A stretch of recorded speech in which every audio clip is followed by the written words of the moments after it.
yung ating mga manok mga idol. Bagong linis ulit yung kanilang kulungan yan. Solid mga idol. Galing sa araw yung mga yan. Kaya hingal sila. Kaya yung tatlong ano natin. Oh. Sisiw. Tapos ito yung 5 months old mga idol.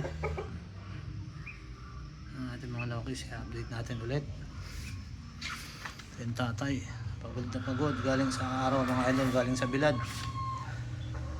Maganda ang araw ngayon. Kaya binilad ko sila. Habang naglilinis ako ng kulungan, binilad ko sila ng loads. Yan ating manok. Yan ang ating manok. Wala tayong paglilibangan, kaya ito ginawa natin libangan mga idol. Yan, naglinis sila. Ayan, tatlo.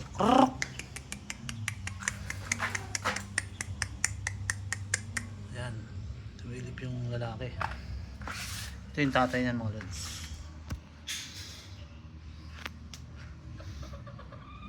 Ito naman, yung 5 months old ko, yung dating sisiw mga idol, ganda na.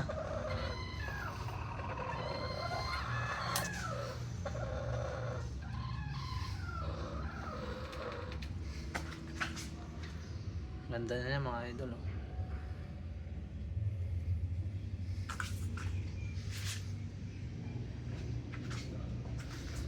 Ayan na, dating sisiw mga lods. Patandang na sila. Ito yung tatay naman nila. Ayan yung tatay ng 5 months natin mga lods.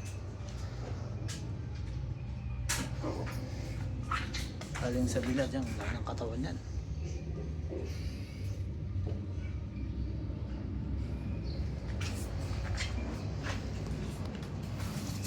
Ating nokis oh.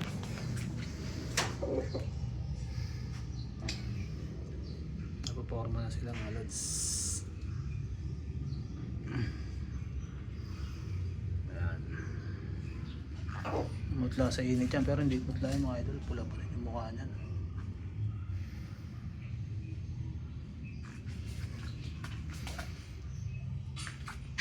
Ang galing sa bilad.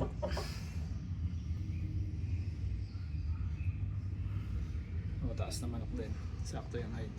Hindi mo ganong kataasan. Haba ng hita niya mga lods. Okay, dito lang siguro tayo.